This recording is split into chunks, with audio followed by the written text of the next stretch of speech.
mwakoze cyane kwihangana. Imana ibaha umugisha cyane.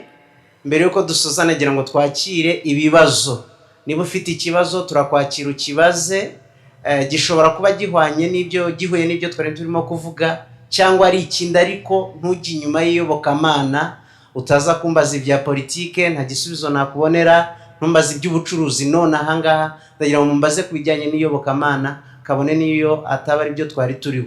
Twakira abantu nka 3-4 hanyuma tubone gusoza. Imana ibaha umugisha. Ubwo baraguha microphone, uratubwira amazina yawe, ubaze ikibazo cyawe. Imana ibaha umugisha. Karibu. Murakoze, nitwa Sengiyumva Emmanuel. Abanyumurokore. Ushimwe Imana. Amen. Turagushimiye ku nyigisho nziza waduhaye. Kandi hori ziduha buri gihe tukafashwa, tukishima, tukabana tumeze neza, imitima iruhutse. Yes. Ariko rero tekano kabazo kamwe karavuga ngo kubera iki muri church?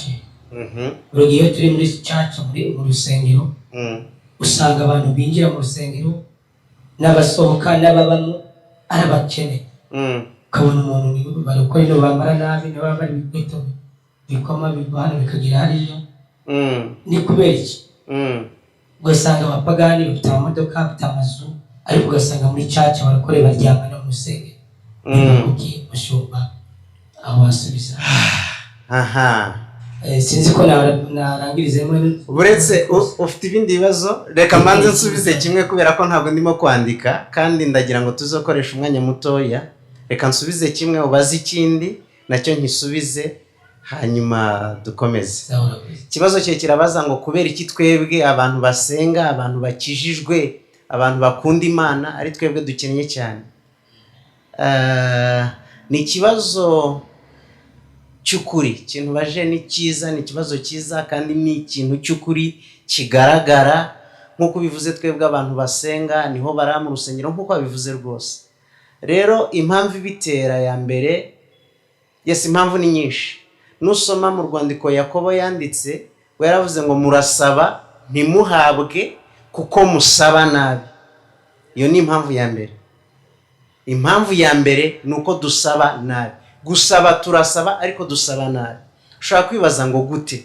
Sabye imodoka nsabye nabi, sabye inzu nsabye nabi. Oya, gusaba inzu n'imodoka ntago usabye nabi, ariko gusaba nabi kwa mbere na mbere gushingiye ku ijambo ry'Imana. Ntago abantu bafite ijambo ry'Imana muri bo, kuko hari n'ibintu turimo gusaba kandi Imana yaramaze kubiduha kera, ariko uyu munsi wa none wanze kubyakira, ahubwo uracyarimo kubisaba. Ndaguhereza urugero muri Zaburi 115 umurongo waho wa 16 haravuga ngo ijuru ni iry'Uwiteka, isi yayihaye abantu. Iyi si ni iyacu. Imana yaduhaye iyi si n'ibiyirimo byose, ariko ikosa rimwe mu makosa dukora, turashaka kugira ngo ibintu byo ku isi dukeneye bive mu ijuru. Sinzi kurimo kunyumva neza. Urugero, turashaka kugira ngo Imana iguha amafaranga, ariko ndayo nkubwira amakuru atari meza. Imana nta mafaranga igira. Wari ubizi? Nta mafaranga ari mu ijuru. Uyu munsi haramutse haje amafaranga avuye mu ijuru, ukajya kuyagura ikintu hariya kwiduka, ubero hano ku musozi uri musenga, hanyuma ukabona amafaranga araje avuye mu ijuru, ukajya kwiduka ufite ikintu ushaka kugura, ayo mafaranga bayita pirate, banagufunga. Mu ijuru nta mafaranga ari. Isi Imana yayihaye abantu, ijuru irarigumana. Ubwo burenganzira yaduhaye ku isi kandi ntabwo ibikoze none, ni mwitangiro, kuva mwitangiro Imana yavuze ngo reka tureme umuntu ase natwe agira ishusho yacu, batware isi, abantu batware isi. Rero twebwe abantu basenga, ikosa rya mbere twanze gutwara isi, twanze kugira ubutware mu isi. Dora tubwira abantu ko mu isi si iwacu. Iby'isi n'umuntu yafite tubona ko ni iby'isi, twumva kundi iby'isi, ariko isi Imana yayihaye abantu kandi yayihaye abantu bayo. Ndumva kugira ngo musubize neza nshobora gusoma imirongo itandukanye ya Bibiliya. Kasome Bibiliya, mwihangane gukoresha telefone nta kintu bitwaye, hari abantu bigusha ariko we ntugwe. Okay, we ndimo gusubiza ntugwe. We nutagwa n'abandi ntago bagwa, kuko nta nubwo wamenye ko icyo kibazo gifite. Ngiye kuguha imirongo myinshi ikurikiranye mu munota nk'umwe, ntari busobanure cyane ariko igerageza kugaragaza icyo kintu. Nusoma mu gitabo cyitwa Umubwiriza, gice cyaho cya 6, umurongo wa mbere aravuga ngo hariho ikibi nabonye munsi y'ijuru kijya kiremerera abantu. Umuntu Imana yahaye ubutunzi n'ubukire n'icyubahiro ntabure iby'umutima we wifuza byose, ariko Imana ntimuhe inda yo kubirya, ahubwo umushyitsi akaba ari we ubyirira. Ibyo nabyo ni ubusa n'indwara mbi. Hano bavuze ngo umushyitsi, iyo ugiye mu ntuza muri Bibiliya y'Icyongereza imwita stranger, ni umunyamahanga. Ubundi abantu Imana yahaye byose ni twebwe dukomoka kuri Adamu. Imana yaramubwiye ngo mutware amafi yo mu nyanja, inyamaswa zo mu gasozi, imuha ubutunzi bwose bwo ku isi. Rero uyu muntu Imana imaze kumuha ubutunzi, Bibiliya iravuga ngo ntiyabasha kubirya. Abanyamahanga cyangwa abashyitsi nibo babirya. Aba bantu bafite ubutunzi ubundi badakijijwe, atari abana b'Imana, ntabwo aribo bari babukwiye. Ariko twebwe twananiwe kuburya, twebwe twarabinaniwe. Burahari n'ubwacu Imana yarabuduhaye, ariko twananiwe kuburya kuko yaduhaye isi. Turangije twebwe ntabwo turabisi, twebwe wacu ni mu ijuru, yewe ntabwo nkunda iby'isi. Ni nabwo butumwa abandi babwiriza, kavuga wikunda iby'isi, ariko Imana yaduhaye isi, isigarana ijuru. Ibintu ikora ku isi yo nkayo nk'Imana ni bike cyane, ibindi yabishize mu bushobozi bw'umwana w'umuntu. Uze gusoma Itangiriro igice cyaho cya mbere umurongo wa 26. Reka ngundi murongo umwe, hanyuma ngira ngo uraza kuba ushubijwe no gutarasubizwa nabwo ndongera nkusubi. Luka igice cyaho ngira ngo cya 16 umurongo wa 8 haravuga ngo maze umurongo wa 8 uravuga ngo nuko shebuja ashima icyo gisonga kibi kuko cyakoze iby'ubwenge. Umva aho nashaka kugusubirije. Kuko abana b'isi ari abanyabwenge mu byo ku ngoma yabo kuruta abana b'umucyo. Abana b'isi ni abanyabwenge ku ngoma yabo, mu bihe byabo bo bafite ubwenge bwo gushaka amafaranga, ariko twebwe turi aho ngaho ngo abana b'umucyo, twebwe turashaka Imana yadushakira. Ariko wibuke ko nakubwiye ko Imana isi yayihaye abantu, hanyuma turi aho umuntu akajya mu masengesho y'iminsi 10, 21 kugira ngo yishyure ideni. Ntabwo ariko byakagenze. Aho kugira ngo ujye mu masengesho y'iminsi 21 kugira ngo yishyure ideni rya nyirinzu, wari kujya gushaka akazi k'amafaranga byibuze make, hanyuma ukaza ukishyura. Niba atanavamo ukabona aho uhera umusobanura ko kirimo gushakisha. Rero aba bana b'isi bo ni abanyabwenge. Iyo bamwishyuza ajya gukora kugira ngo aze yishyure. Twebwe iyo batwishyuza tujya ku musozi. Hari ibintu twagiye dukora, nanjye reka narabikoze, ntugire ngo nabandi, nanjye narabikoze. Ukajya ku musozi ugafata ibibabi bitandukanye by'ubwoko bumwe, ibingibi ukabyita amadolari, ibingibi ukabyita amagande, ibi ni amanyarwanda, ibi ni amanyakenya, ibi ni paundi, warangiza rimwe na rimwe tukabishyira no mu mufuka. Ibyo abana b'isi ntabwo bashobora gukora icyo kintu kuko ntikigaragaza ubwenge. Bibiliya iravuze ngo bo ni abanyabwenge mu bihe byabo kurusha abana b'umucyo. Abana b'umucyo batuye mu isi ariko banga kurya iby'isi. Abana b'umucyo naringeze hehe? Abana b'isi bazi ubwenge, bo barashakisha. Twebwe niyo umuntu aguhaye akazi ukavuga aka kazi sinagakora, ngenda umukozi w'Imana njyewe ndiki, ariko ikintu kikurikiraho ugasanga wanze gukora ka kazi bita ko gasuzuguritse, ugiye gusenga kuko ngo uri umwana w'Imana, ukajya gusaba wa wundi ukora ka kandi kagayitse. Ariko mubaze gatoya ngaho, umurokore abonye akazi akabona akazi ko muri hoteli cyangwa mu bar, yemerewe kugakora? Yes. Ntabwo abaguye. Ndagira ngo iki ngiki kimenye neza. Turi mu isi kandi isi Imana yayihaye abantu. Cyokora ntabwo turabisi. Nta hantu rero ugiye cyose uzaba uri ku isi. Ni yacu. Isi ni iyacu. Nta hantu nushaka kumva ko utari ku isi cyangwa ko hari ahantu utajya, ubwo uzanayiveho. Cyokora hari ikintu tutemerewe. Ntitwemerewe gusa n'abisi. Niba wagiye mu kazi ibara ariko ari akazi, kora akazi kawe utahe, ntujye gusa n'abaje n'abakiriya bawe. Kora utahe. gusa nanone impamvu tujya tubuza abantu kubikora kuko turababuza no mu nsengero turababuza, ariko impamvu tubabuza si iyindi, si uko kujyayo byari icyaha, si uko gukorayo byari icyaha, ahubwo nuko umuntu buriya ni umunyantege nkeya, iyo azengurutswe n'abanyantege nkeya hari igihe bagukurura ugasa nabo, ariko ubaye ushobora guhagararayo umuntu akaza ashaka kunywa inzoga agasinda ntusindane nawe wagakora, ahubwo tubabuza kubera ko muri abanyantege nke mujya musa n'abo musa. Ukuntu ukomye amashyi biragaragaza ko ushubijwe. Wari ufite ikindi kibazo kandi kamwe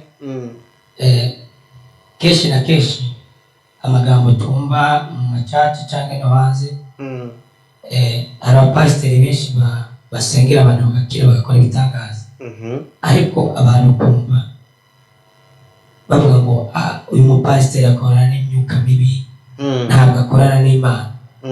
Yasengeye umuntu yararwaye yarakize, ariko bavuze ngo akorana n'imyuka mibi.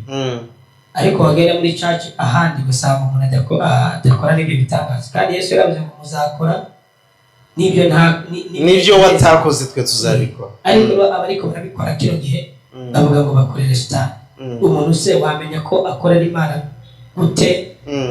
Wamenya ko akorera Satani gute? Ibyo bitangaza wamenya ko bivuye ku Mana gute cyangwa kuri Satani gute? Mbabarira usubizemo gatoya aho ngaho.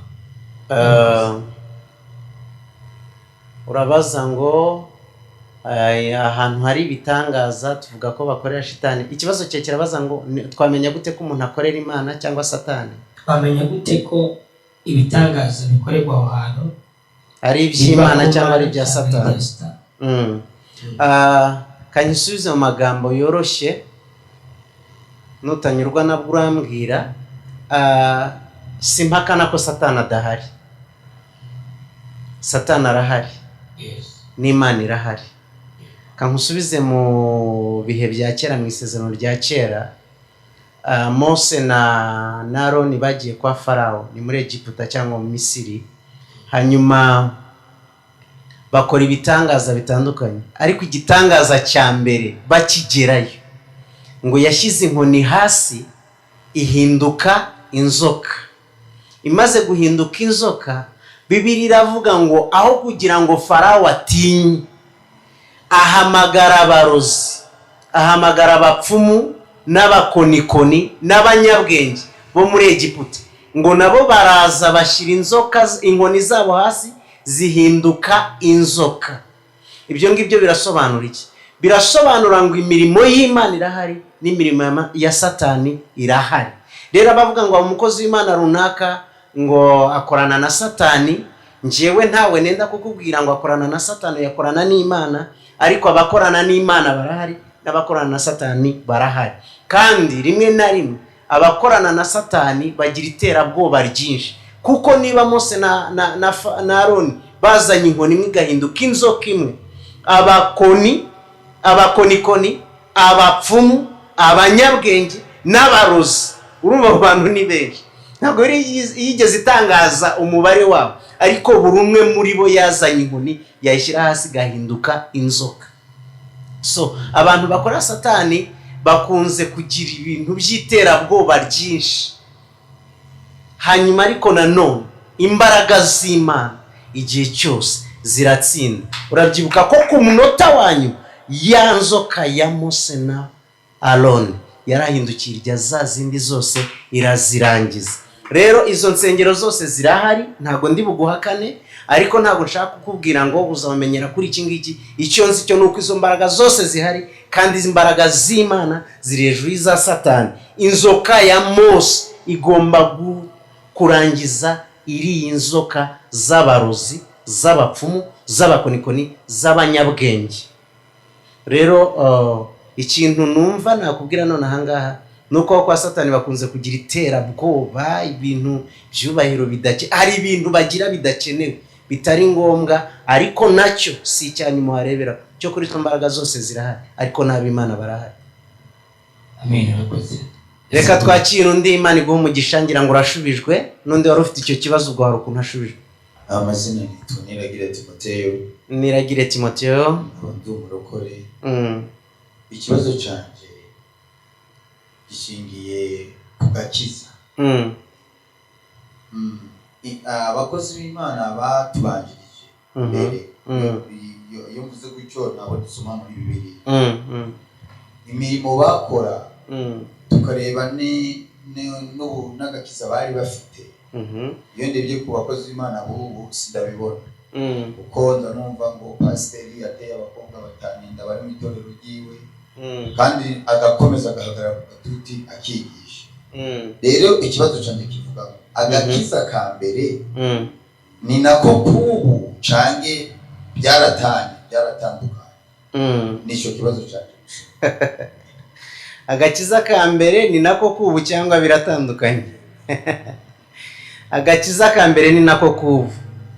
Agakiza ka mbere ni nako kubu kuko agakiza ka mbere katangagwa n'Imana nako uyu munsi gatangwa n'Imana. Narababwiye ngo ntabwo gukizwa ari ukureka ibyaha, gukizwa no kubabarirwa ibyaha. Rero agakiza ka mbere ni nako kubu. Burya nta muntu ukizwa neza nta n'ukizwa nabi, nta ukizwa cyane nta n'ukizwa gahoro. Hari umuntu wakijijwe, hari umuntu utarakijijwe. Abo rero babikora ntabwo nshaka guca imanza. Nshatse navuga ngo ntibanakijijwe, ariko kuko nta n'igipimo gifatika ndeberaho, reka mbyihorere. Umuntu wakijijwe wese yarakijijwe, kuko gukizwa ni ukubabarirwa ibyaha. Uzasome ubutumwa bwiza bwa Luka igice cya mbere umurongo wa 77. Hanyuma ahubwo ikindi kintu, iyo umuntu yamaze gukizwa, iyo umuntu yamaze kubabarirwa ibyaha, ikintu gikurikiraho ni ukwera imbuto zikwiriye abihannye. Imbuto zikwiriye abihannye ni imbuto za Mwuka Wera. Mwuka Wera agira imbuto akagira n'impano. Rero iyo umuntu akijwe ubundi, gukizwa ndavuga kwizera Yesu, ndavuga gukizwa ndavuga kubabarirwa ibyaha biturutse mu kwizera Yesu, bidaturutse mu mirimo yawe myiza, biturutse muri Yesu, uba ufite uburenganzira bwo guhabwa Umwuka Wera. Iyo umaze guhabwa Mwuka Wera rero, Mwuka Wera agira imbuto z'Umwuka Wera. Iyo uzeze ntago ugira ibyo bintu bindi uvuze. Ndavuga iyo weze imbuto za Mwuka Wera. Kuri ibyo bintu urimo kuvuga mu Galatiya igice cya 5 uhereye ku murongo wa 19, ibyo bintu urimo kuvuga ndumva ni imirimo ya kamere. Ni imirimo ya kamere. Ikintu rero nababwira, nyuma yo gukizwa mwuzure Umwuka Wera, mubatizwe mu Mwuka Wera. Tutakandi kabazo pastor. Yes. Kandi ndashimye cyane kuri iki kiganiro. Ko kirafashije kandi nizere ko n'abandi kigiye kibafasha. Ndashaka kubaza iki kibazo. Mbega ni icyaha ikintu umuntu yakora kugira ngo azabone ubuhora iteka? Kugira ngo azabone ubugingo buhora iteka. Ndeka mbifatanye byose urabisubiza hamwe. Yobowe n'Umwuka w'Imana. Ni icyaha ikindi kintu umuntu yakora kugira ngo abone ubugingo. Kugira ngo abone ubugingo. Yes. Aha. Ikintu umuntu yakora agahabwa ubugingo buhoraho ni ukwizera Yesu Kristo. Kirahagije aho ubonye ubugingo. Nagira ngo abandi bantu bafite ibibazo muze kwihangana, musubize uyu muntu neza, mu mpakanya musubize neza. Guhabwa ubugingo no kwizera Yesu Kristo. Bibiliya avuga ngo kuko Imana yakunze abari mu isi cyane, byatumye itanga umwana wayo w'ikinege, kugira ngo umwizere wese atarimbuka ahubwo ahabwe ubugingo buhoraho. Kwizera Yesu niho hari ubugingo buhoraho. Hanyuma rero iyo umuntu amaze kwizera Yesu, ubundi iyo umaze kwizera Yesu uba ubaye umwana w'Imana, uba ubaye umwana w'Imana. Bibiliya iravuga mu butumwa bwiza bwanditswe na Yohana igice cya 1 umurongo wa 11, haravuga ngo yaje mubi ariko abe ntibamwemera. 12 akavuga ngo ariko icyakora abamwemeye bose, abamwakiriye bose, bakizera izina rye, yabahaye ubushobozi bwo kuba abana b'Imana. Rero umuntu uhabwa ubugingo buhoraho ni uwizeye Yesu Kristo. Umuntu wizeye Yesu Kristo ahinduka umwana w'Imana. Umwana w'Imana iwabo ni mu ijuru, kuko ariho Imana ituye. Igihe azaba avuye kuri iyi si azaba atashye iwabo. Icyo turacyumvikanaho. Hanyuma rero ikintu wakora kugira ngo ubuhabwe nakivuze ni ukwizera Yesu Kristo. None urimo urabaza uti none ni iki nakora kugira ngo mbubure? Ndashaka kugusubiza gutya. Umwana wanjye, njyewe umwana wanjye nabyaye, nta kintu yakora kugira ngo areke kwitwa umwana wanjye. Nta gihari wakora kugira ngo ubure ubugingo buhoraho mu Mana. Ariko ni igihe wabuhawe. Kubera ko abantu benshi ni naho hari ikibazo, ntabwo bafite. Baraburirimba, barabuvuga, ariko ntabwo bafite. Byasa nk'umwana, nanjye kandi hari abana bajya banyita anko.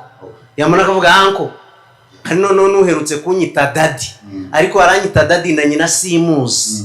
Mwene uwo mwana ntago azaba iwanjye. Namusanze ahantu anyita dadi, ariko ntazigera aba iwanjye. Niyo yahaba kandi nta mugabane yahagira. Umugabane wanjye n'uw'abana banjye. Ibisigaye naguha impano, naguha iki, ariko ntiwahabwa umugabane kwa Samu utari umwana wa Samu. Abantu benshi rero baririmba ko bafite ubugingo, baririmba bavuga ibintu ariko bidahari. Reka mvuge gutya, abantu benshi ntago barizera Yesu, bizeye amadini yabo. Bazi ngo iyo wubahirije amategeko n'amabwiriza y'idini ryawe, ubwo ngubwo ubaye umwana w'Imana. Ariko suko kuba umwana w'Imana ni ukwizera Yesu. Buriya abana bacu batoya iyo bari mu ishuri bandikisha ikaramu y'igiti, y'Abongereza bita ngo ni penso. Hariho n'akandi kantu bita gome cyangwa raba, kugira ngo aze guhanagura ibintu yanditse mu gihe yaba akoze amakosa mu kwandika kwe. Ariko iyi Mana burya kugira ngo ikwandike mu bana bayo ntabwo ishobora kubyicuza. Ntabwo yandikisha penso na raba kugira ngo umunsi wakoze ikosa izaguhanagure. Iyo wanditswe uba wanditswe, yandikisha ikaramu, ntabwo hanagurwa. Yes. Kira aho ngaho nasomye ni murindira, nasomye ku nkuru za umwana wa Dawidi Salomo. Imana isezerano Dawidi ku mwana wiwe. Hari aho yavuze ngo sinzamukuraho babaziza. Ariko iyo usomye irangiza rya Salomo, urazi ko yarangije yapfuye atagisenga Imana yo mu ijuru, asenga imana z'abari abagore biwe yari yashatse.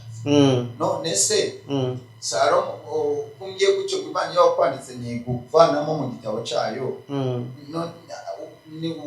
Ugiye kumbwira yuko Salomo nawe ryajambo Imana yari yabwiye se ngo sinzamuvanaho imbabazi zanjye, kandi yarangije asengera ibitigo ibishushanyo, nawe yabonye ubugingo se? Okay.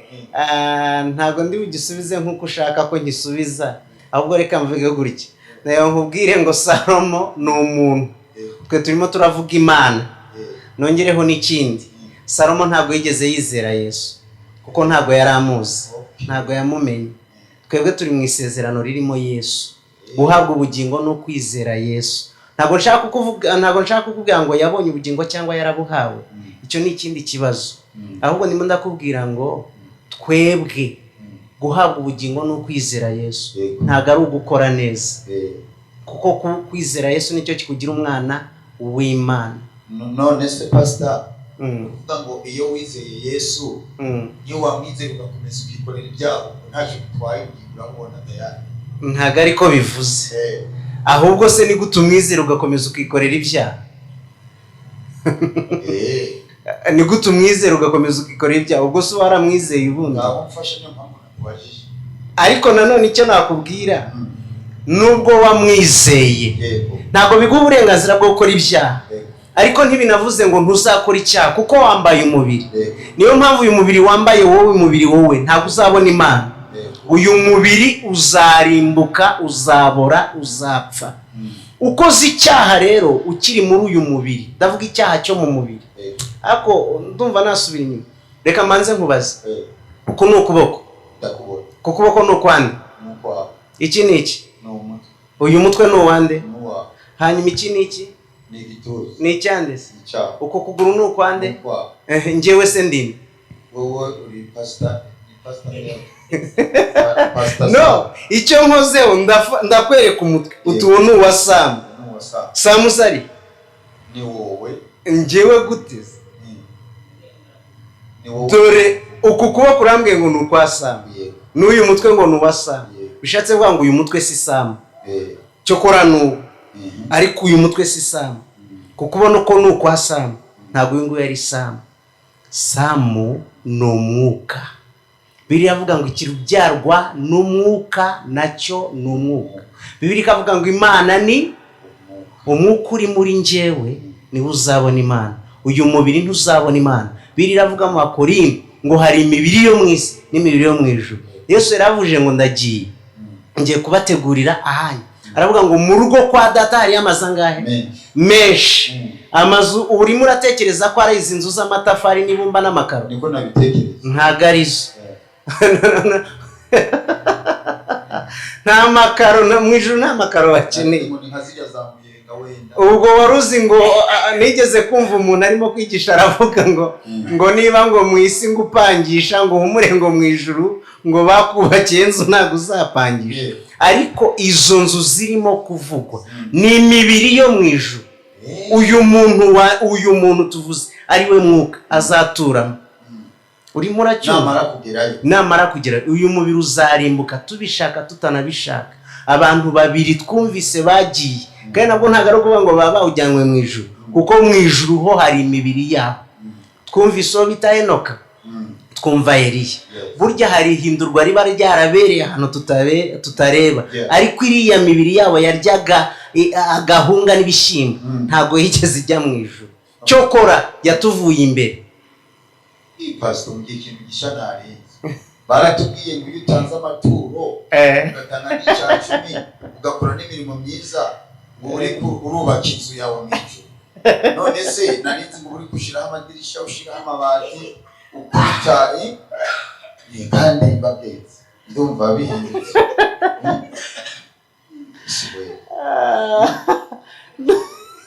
Mane ngo umugisha n'ukuri uzuko twari twarazimye. Okay, Imana iguha umugisha. Waruzi ngo utanze amaturo utanze ari amaturo utanga burya ntagarenga kwa pasiteri. Kandi ibyo nimo kukubwira nanjye ndi umupasiteri amaturo ndayarya ahubwo tugire vuba muture. Ariko noneho ntagayo ngayo nta kintu azagufasha. None se urubaka inzu y'ahantu utazajya kuko mu ijuru kujyayo no kwizera Yesu. Hanyuma utanze amaturo utamwizeye urimo urubaka inzu y'ahantu utazajya, urimo urubaka inzu utazabamo. So guhabwa ubugingo ni ukwizera Yesu, ntago ari ugukora imirimo myiza. Bibiliya iravuga, kankusomere uyu murongo Abefeso igice cyaho cya 2 umurongo waho wa 8 ngira ngo haravuga ngo mvuko ntavuga. Haravuga ngo mwakijijwe n'ubuntu kubwo kwizera ntibyavuye kuri mwe ahubwo ni impano y'Imana. Aravuga ngo ntibyavuye no ku mirimo. Ntibyavuye no kuki? Ntibyavuye ku maturo. Ntibyavuye ku cyacumi. Ntibyavuye ku kwirinda cyane no kubura umuntu uzinduka mu rusengero ugafata mikoro karirimba. Ntago byavuye no ku mirimo kugira ngo hatagira umuntu wirarira. Ni ubuntu kubwo kwizera Yesu. Uranyumvise? Ndakumvisha. Imana iguhe umugisha. Amen. Ikibazo tugana ku musozo. Nari mfite ikibazo. Amazina ni Karine. Twabonaga abantu ba kera bafite ukuntu basengera abantu bagakora ibitangaza bigaragarira amaso y'abantu. Duva na Eliya yagize gusengera amazi yarahumanya. Yes. Justement tujye tubona abapasiteri b'uyu munsi cyangwa se abashumba bacu b'uyu munsi tubona basengera abantu nta bitangaza bikigaragara nk'ibya kera. Aragusengera yeza akakubwira nimba ari urwaye kigenda ukomeze umimike. Ese Imana zo ntabwo za kera. Ikindi nakibaza abantu baratanga ubuhanuzi ariko ntabwo tubona ibyo guhanuriye wenda bisohoye ahari nawe ujya numva ngo abanza kubaza uriya muntu ninde agasubira inyuma kuko hano Okay. ibyo bintu nashatse ko umuntu abaza ikibazo kimwe ngiye nta hantu ndimo kwandika kugira ngo mbyibuke, ariko reka mpere kuri icyo ngicyo. Imbaraga z'Imana zabaga mu itorero, bagasengera abantu, ibirema byarahagurutse, impumyi zarahumutse, ibintu nk'ibyo ngibyo, ibibembe, Yesu yarabikoze, ba Petero barabikoze, ba Paulo barabikoze, ukavuga ngo ko bitakigaragara nk'ukuntu bigaragara uyu munsi. Ndashaka kugisubiza mu magambo makeya. Nidusoma mu byakozwe n'intumwa igice cyaho cya mbere umurongo wa 8, igice cya mbere cy'ibyakozwe n'intumwa umurongo wa 8, haravuga ngo icyakora muzahabwa imbaraga umwuka wera nabamanukira, kandi muzabagaho bo kumpamya i Yerusalemu ni Yudaya yose ni Samariya no kugeza ku mpera y'isi. Amen. Ijambo nashaka niringiri muzahabwa imbaraga umwuka wera nabamanukira. Nagira ngo ubwire ko aya magambo yabwiwe intumwa, ni Yesu wayavuze, yabwira intumwa ze bari 11, hanyuma arababwira ngo impamvu ze 11 nuko mwibuka ko hari undi wari wabavuyemo witwa Yuda. Arangije arababwira ngo mugende mutegerereze i Yerusalemu, kubera ko ukuntu mumeze uyu munsi wa none mushobora kubivamo, mushobora gucika intege, mushobora kunanirwa. Aravuga ngo muzahabwa imbaraga umwuka wera nabamanukira. Ikibazo rero gihari uyu munsi wa none nuko abantu badafite izi imbaraga z'umwuka wera w'Imana, kuko umunsi Petero yazihawe, niba mubyibuka neza, yabwirije ubutumwa. Wa wundi wari umaze iminsi mike yavuze ngo uyu muntu simuzi, ndavuga yihakana Yesu, yabwirije ubutumwa, aravuga ngo wa wundi mwishe ni uko zibingiye. Arangije umunsi hana abantu 3,000 kubera ko yari yahawe imbaraga. Umuntu rero udafite imbaraga bishobora kwemera cyangwa bikanga, ariko umuntu ufite imbaraga birashoboka kwemera, ushobora guhamya. Izi mbaraga z'umwuka niho hantu hari ikibazo cyane, kuko abantu benshi ntibazifite, abandi ntago bazizi, abandi sinzi uko nabivuga, ariko ikibazo cyane kiri kuri izi mbaraga z'umwuka abantu bahabwa. Yesu yababuje kujya kubwiriza ubutumwa, yabanje kubaha inshingano zo kujya Yerusalemu, Samariya, Yudaya no ku mpera y'isi, ariko aravuga ngo ntimugire ahantu mujya, mubanze mutegereze i Yerusalemu muhabwe imbaraga. Izi mbaraga rero abantu benshi barimo barajya muri mission, cyangwa barimo barajya i Yerusalemu, barajya Samariya, barajya Yudaya, barajya ku mpera z'isi, ariko batarabanje guhabwa izi mbaraga z'umwuka. Ndashaka kubaha ubuhamya bwanjye mu munota umwe. Njyewe nageze ku rwego rwo gusengerwa ku bupasiteri ntari nahabwa izi mbaraga, mba umupasiteri ntarahabwa izi mbaraga.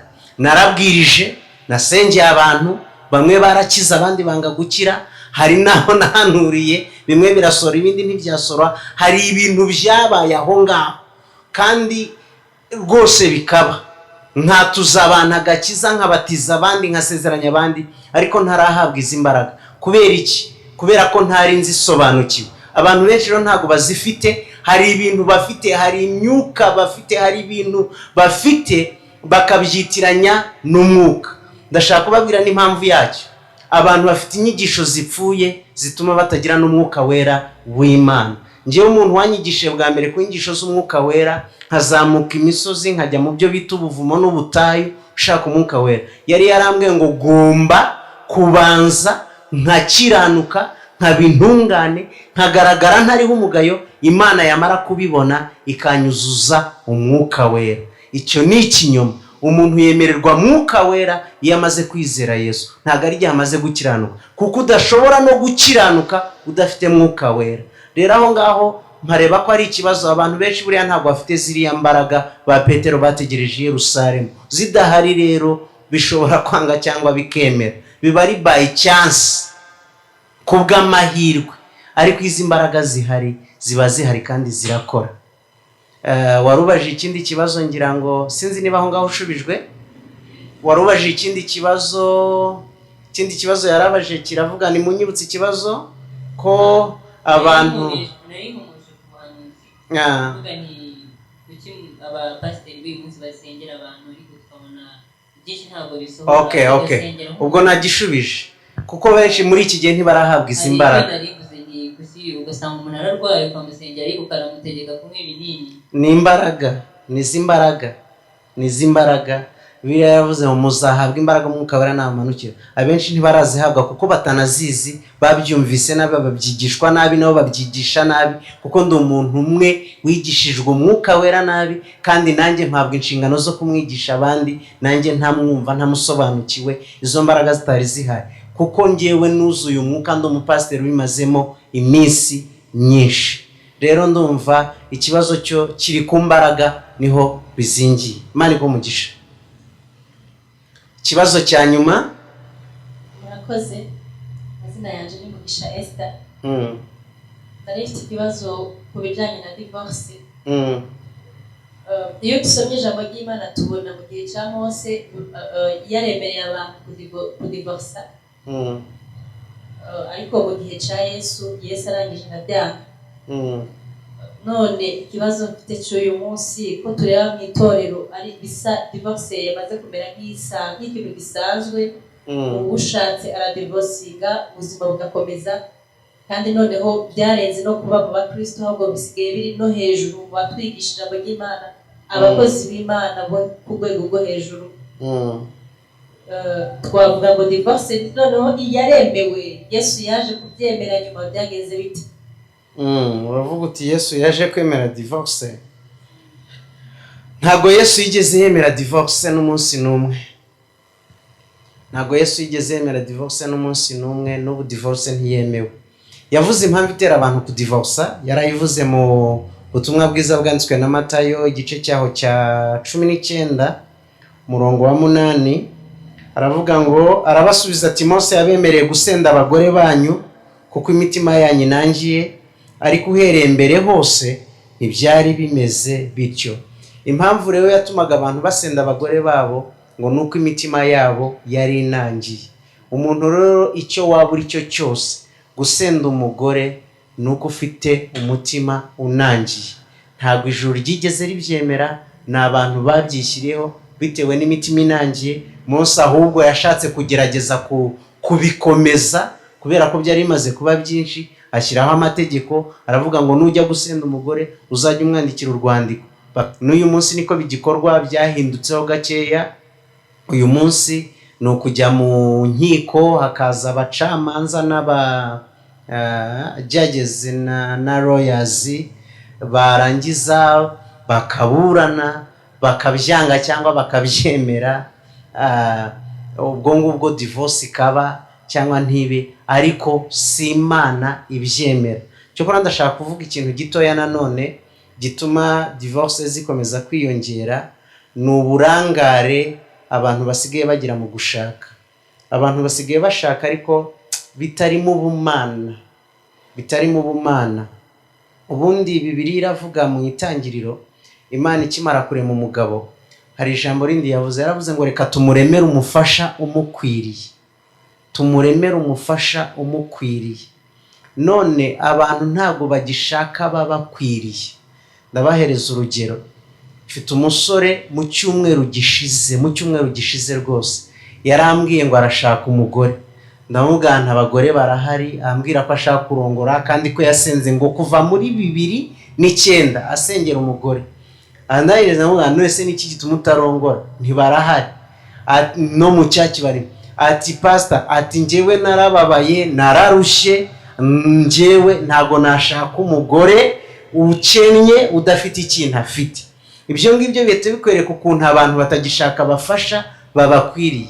Nk'uwo muntu dushobora guhita dutekereza ko ejo n'ubundi hazabaho divorce naramuka abonye umuntu nk'ungu. Kubera iki? Bibiliya ubundi iravuga ngo kwifuza ko umugore kuzaba ku mugabo. None warimo arashaka umugore uzakemura ibyifuzo bye. Bibiliya ikavuga ngo abagabo mukunda abagore mwubaha abagabo. Uyu muntu niba ari ugutunza azakubaha, ntago bizapfa koroha ko ari ugutunza, kuko kandi nawe cyatumye umushaka nuko agutunze, nukugira ngo agire agufasha. Rero Bibiliya ubundi iravuga ngo tumuremere umufasha umukwiriye. Kandi iyo bavuze ugukwiriye ntago bavuze udakora amakosa, ntago bavuze ngo we ni intungane, ntago bavuze ngo we nta ntege nkeya afite. kuko na eva yagize intege nke. Eva yagiranye ikiganiro na Satani, baraganira kugeza ubwo bagira ibyo bumvikanaho. Eva aragenda aca imbuto, araza azanira umugabo nawe ararya, ariko ntago ako kanya ibintu bita bihinduka, ngo babona bambaye ubusa, bajya gushaka imyenda yo kwambara, ibibabi by'imitini barajyanye kuko bose bari bambaye ubusa, barajyana. Imana ije, bajya kwihisha bombi, ntago hagiye undi ngo abireke. Adamu nigeze avuga ngo uyu mugore anteje ibibazo, aneranije n'Imana, ubu rero ndamwanze. Rero impamvu zituma abantu bashakana z'uyu munsi zarahindutse. Hari umuririmbyi w'umunyarwanda yaririmbye indirimbo aravuga ngo urukundo rw'ubu rwuzuye imibare, ngo amafaranga yararumize. Abantu basigaye bafite impamvu zibatera gushaka zitari impamvu z'ubumana. Ariko niba ufite impamvu y'ubumana uzashaka umuntu ugukwiriye, kandi nagira n'intege nkeya uzahagarana nawe. N'ubundi rega nta muntu utazifite, hari abazi kuzihisha, ariko umuntu wese afite intege nkeya. Rero umutima unangiye niwe utera abantu gushaka, ntago ari Imana. Ntago Imana yahindutse, Imana ntihinduka. Nyiri yavuga ngo uko yari ejo n'uyu munsi niko iri kandi niko izahora. Kandi Yesu yabivuze neza, aravuga ngo icyo yabateye si Imana. Ubundi biri iravuga ngo icyo Imana yafatanije ntakagira umuntu ugitandukanya. Njyewe nta n'abantu natandukanya, kuko si icy'ubumana, ni icy'abantu. Hanyuma icyo nsorezaho ndimo kugusubiza, ababikora ntabwo dushobora kubaciraho iteka, ariko ibyo bakora si byiza. Niba rero wowe utari washaka, genda utekereze ku mpamvu yo gushaka kwawe, kugira ngo ejo utazashaka umufasha utagukwiriye. Ndumva nta kindi kibazo turi bwongereho. Niba ushubijwe, tugiye gusoreza kuri ibi ngibi. Turimo dusoza rero, nagira ngo basengere n'abantu badukurikiye online mwese, ndashaka kubasengera umugisha w'Imana dusoze, naho ubutaha Imana ibaho umugisha. Reka dusenge. Data, mu izina rya Yesu, tugushimiye ko wadukunze urukundo rukomeye, urwo rukundo rwatumye uduha Yesu. Yesu arangije yikorera ibyaha byacu mu mubiri we, twebwe twikorera gukiranuka kwacu, gukiranuka kwe.